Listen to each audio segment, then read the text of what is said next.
Ekibanda kino ekisangibwa mu kibuga kimanyiddwa nga BM Forex Bureau kyaggalwa abaserikale ba KCCA wamu ne poliisi ku lunaku olwokusatu okumalira ddala essaawa 72.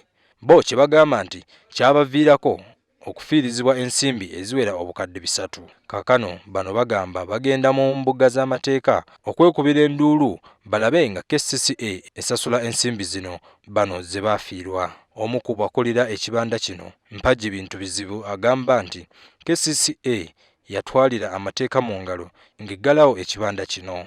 City Council ekozesa maanyi ga mukono gwa kijaasi teyagala kwogera n'abantu etegeeri, otherwise kino tekyandivuddeko closinga oba kusiba NF shop oba edduuka lyonna ku Uganda House. Bwe singa babadde bagendera mu mateeka kino tebantu kikoze.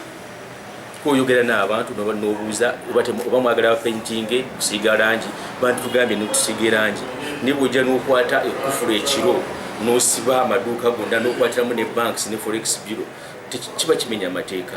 Okusinziira ku mateeka obuyinza okuggalawo ebibanda bino bulina kuva ku banka enkulu. Bano baagala KCCA esasule ensimbi ze baafiirwa mu kiseera nga baggaddwawo. City Council si yetuwa license. Singa abadde baagala nga kuliko kye tusobezza bandisoose okugenda ku abatuwa license ne bagamba nti abantu bammwe bano balina kye baganya okukola. Kati abatuwa license nga ne bakola ki ne batugamba munnange mu kino mu kirongoose